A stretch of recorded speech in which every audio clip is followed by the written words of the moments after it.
Assalamualaikum warahmatullahi wabarakatuh. Perkenalkan, nama saya Atina Hikmah Iktafia dengan NIM G0024200 dari kelompok B5. Di sini saya akan membahas tentang suatu persoalan, yaitu ada seorang wanita memiliki nyeri pada punggung. Lalu jelaskan struktur anatomi vertebra mulai dari cervical, thoracal, lumbal, sacrum, dan coccygeal. Di sini saya akan membahas cervical vertebra cervicalis, di mana vertebra cervicalis itu ada 7 tulang, yaitu C1 sampai C7. Dari C1 sampai C7 itu dia memiliki ciri khas yang berbeda-beda masing-masing tulangnya. Nah, yang pertama itu ada C1. Nah, ciri khas C1 itu dia ada lingkaran atau cincin, membentuk cincin seperti ini. Nah, fungsinya itu untuk mengakomodasi sumsum tulang belakang saat keluar dari foramen magnum. Terus C1 ini juga membentuk sendi atlanto-oksipital yang nantinya sendi ini berperan penting juga untuk fleksi dan ekstensi leher serta membatasi perpindahan lateral oksipital. Nah, ciri-ciri lainnya dia itu ada strukturnya ada tuberculum anterius yang di atas ini tuberculum anterius, kalau yang di bawah tuberculum posterius. Kemudian yang di sebelah ini, nah itu ada processus transversus. Kemudian ada juga foramennya, namanya foramen transversarium. Kemudian ada ya ini arcus anterior atlantis,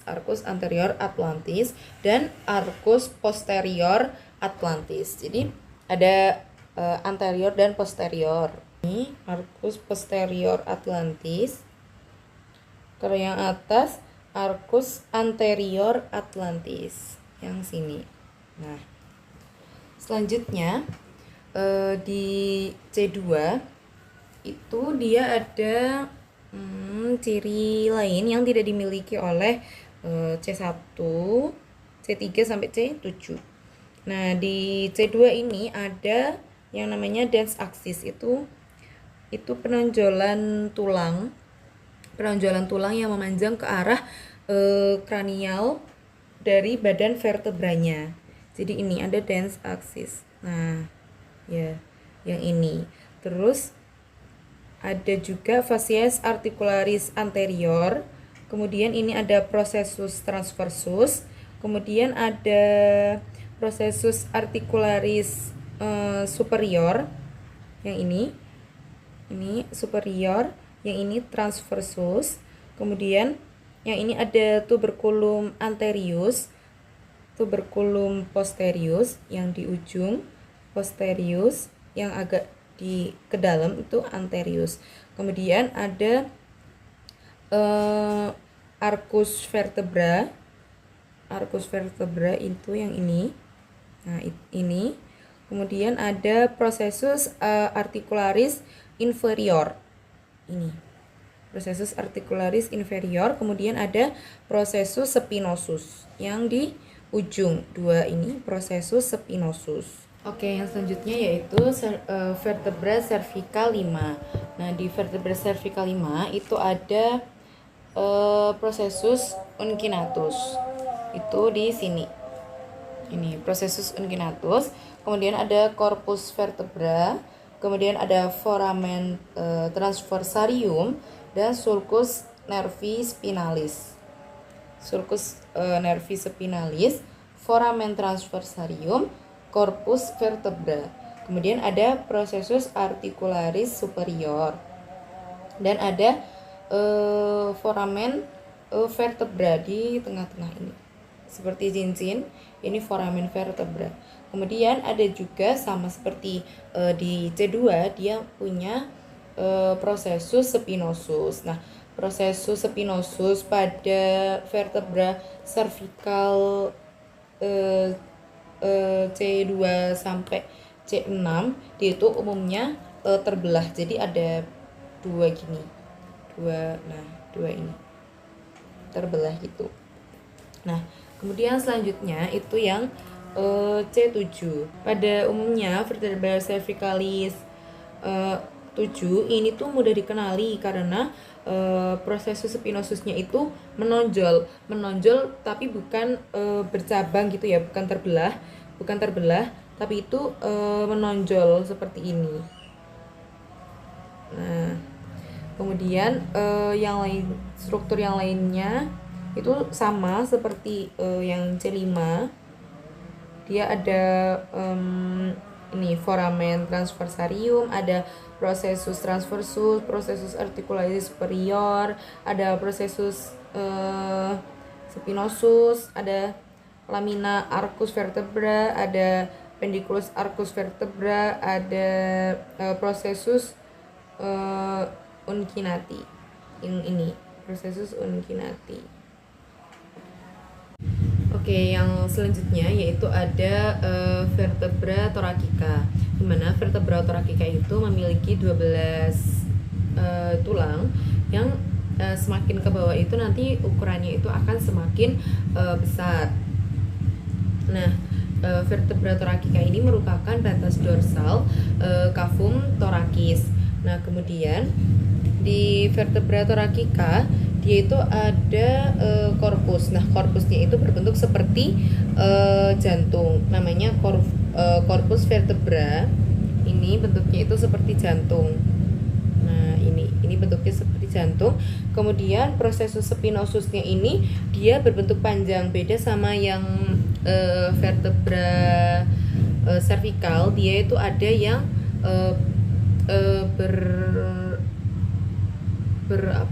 bercabang gitu.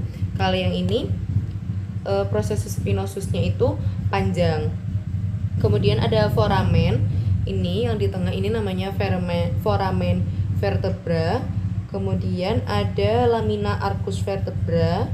Kemudian ada processus transversus. Ini processus transversus. Kemudian ada processus articularis superior. Ini processus articularis superior. Nah, yang selanjutnya yaitu ada vertebra lumbalis. Vertebra lumbalis ini dia vertebranya itu vertebra terbesar. Kemudian dia korpusnya itu berbentuk oval dan tidak ada facies articularis dengan costa. Terus vertebra lumbalis ini dia itu menerima sebagian besar beban tubuh. Nah, terus ini ada ya tadi ada korpus yang bentuknya itu oval. Kemudian ini ada foramen vertebral. Terus ini ada processus articularis superior. Kemudian ini ada lamina arcus vertebrae. Terus di sini ada processus mammillaris dan processus accessorius. Dan di sini di vertebra lumbal dia itu prosesus spinosusnya itu tumpul, sangat beda sekali ya, kayak yang sebelumnya yang torakal itu dia panjang, yang cervical dia itu bercabang, tapi kalau yang ini yang lumbal itu dia tumpul. Nah, kemudian di vertebra lumbal dia itu juga ada processus costalis. Terus bentuknya dia kayak beda sama yang lain, kayak lebih banyak cabang-cabangnya gitu ya. Ini 1 2 3 4 5. Kalau yang di vertebra torakal itu dia cuma ada 1 2 3 saja. Jadi kayak berbeda gitu. Bisa ciri khasnya itu lebih menonjol gitu. Nah, selanjutnya yaitu ada osakrum. Nah, osakrum ini 5 ruas vertebra yang berfungsi menjadi satu. Kemudian dia itu menghubungkan aksial skeleton dengan cingulum. Kemudian dia juga melindungi organ reproduksi, organ ekskretori dan digestif. Nah, di osakrum ini bagian yang dilihat dari dorsal. Dia itu kayak kasar-kasar gitu karena banyak peninggian-peninggian, terus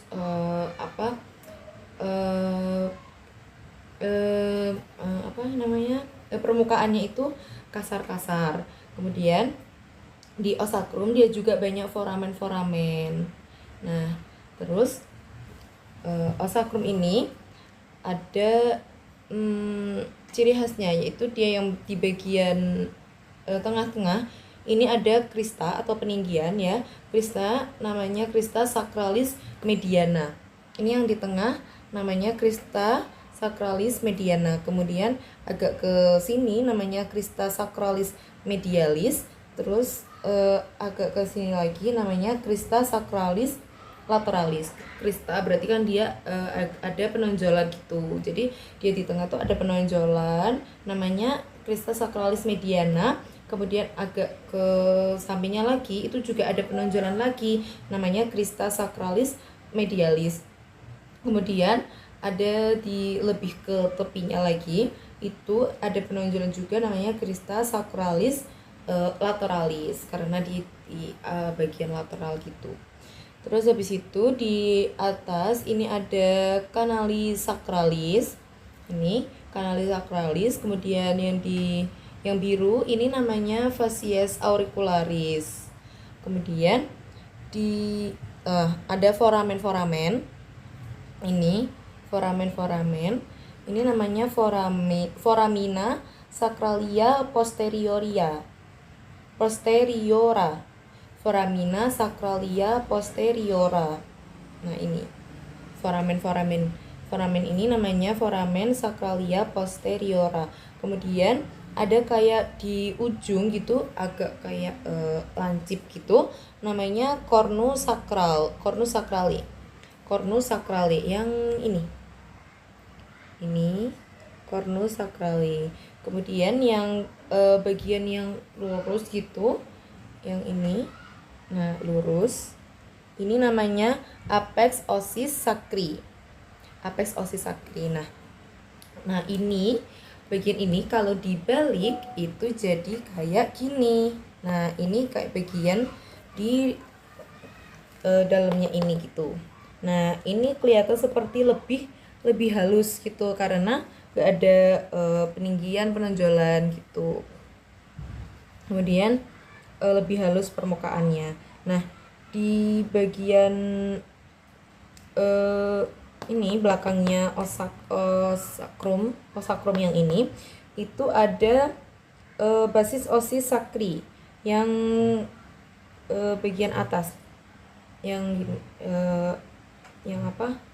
lurusan gini aja itu basis ossis sacri. Kemudian ada di ujung ini agak menonjol ini namanya processus articularis superior. Kemudian yang ini kayak sayap ini di samping kanan itu ada ala ossis sacri. Kemudian yang di pinggir-pinggirnya ini namanya pars lateralis. Yang di pinggir-pinggir ini. Nah, ini namanya pars lateralis. Kemudian ada beberapa foramen gitu namanya foramina sacralia anteriora. Foramina sacralia anteriora. Nah, ini foramen ini namanya foramina sacralia anteriora. Nah, terus di bagian tengahnya kita bisa lihat ada seperti garis-garis. Ini garis. Nah, garis-garis ini namanya linea transversa. Nah, ini garis-garis linea transversi. Kalau ini foramina sacralia anteriora, kalau ini linea kan garis-garis. Linea transversi. Kemudian di bagian bawahnya sama itu namanya apex ossis sacri. Nih, apex ossis sacri ya ini. Yang lurus gini, apex ossis sacri. Kalau yang ini basis ossis sacri. Oke, yang terakhir itu ada Coccygeal. Nah, coccygeal itu biasa kita sebutnya itu tulang ekor.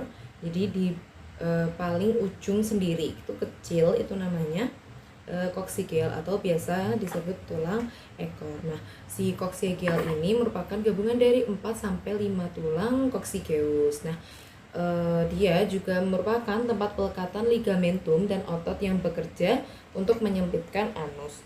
Nah, ini coccygeal. Nah, dia tuh kecil, ada 5 bagian. Yang ini namanya vertebra coccygeal 1, yang ini paling atas. Kemudian yang ke bawahnya itu vertebra coccygeal 2. Kemudian yang ini vertebra coccygeal 3. Makin kecil itu vertebra coccygeal 4, dan paling ujung itu vertebra coccygeal 5. Kemudian yang di atas itu ada cornucoccygeum. Cornucoccygeum ini. Cornucoccygeum.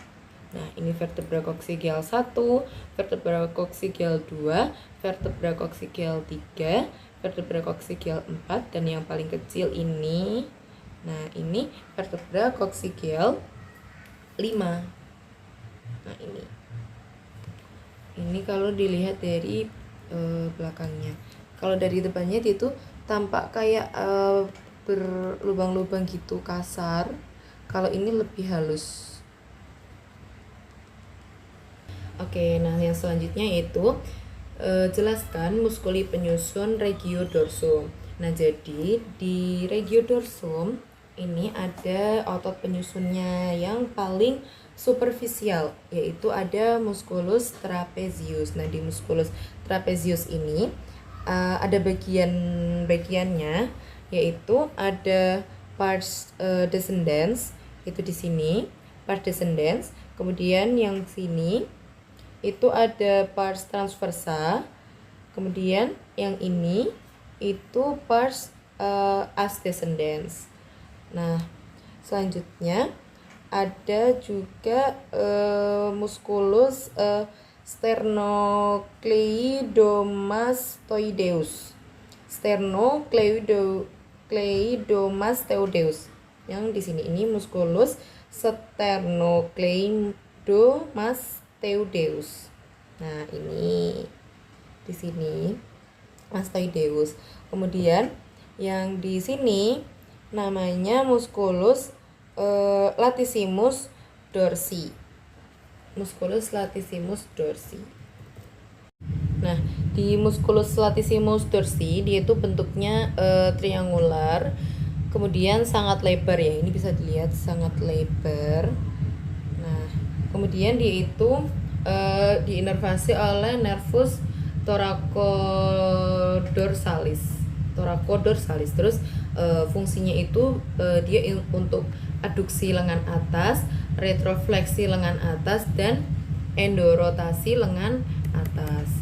Nah, yang tadi yang sternocleidomastoideus dia itu bagiannya di pelekatannya di depan atas manubrium sterni.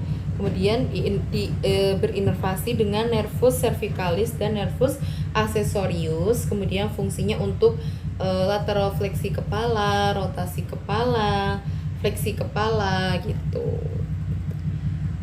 Nah, selanjutnya di sini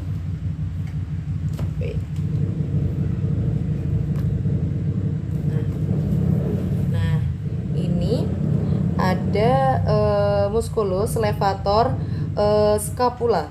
Ini musculus levator scapula. Nah, dia tuh perekatannya di processus transversus. Ini ya, ini. Nah, ini namanya musculus levator scapula. Dia berinsersio dengan margomedialis di atas trigonum spina scapula. Kemudian berinervasi dengan nervus cervicalis dan dorsalis. Fungsinya itu untuk elevasi skapula. Lanjut, ada ini ada ini yang ini memanjang ini. Nah, namanya musculus rhomboideus mayor. Musculus rhomboideus mayor itu perlekatannya di processus spinosus, kemudian berinsersio dengan margo medialis scapula di bawah trigonum spina scapula. Kemudian fungsinya itu untuk aduksi scapula, rotasi ke atas scapula. Kemudian ada ini musculus serratus posterior dan superior yang ini. Nah ini musculus serratus posterior. Pelekatannya itu di processus spinosus, berinsersio dengan costa 2 dan 5 di sebelah lateral, di bagian lateral. Kemudian fungsinya itu untuk mengangkat costa 2 dan 5 untuk inspirasi dan membantu ekspirasi juga. Jadi bisa untuk inspirasi dan ekspirasi. Terus nah ini di bagian sini ini itu namanya musculus erector spinae. Dia itu terdiri dari musculus iliocostalis, musculus longissimus, dan musculus spinalis. Perlekatannya itu di processus spinosus, processus transversus, dan crista iliaca. Kemudian fungsinya itu untuk ekstensi. Sekian penjelasan yang dapat saya sampaikan, semoga bermanfaat. Wassalamualaikum warahmatullahi wabarakatuh.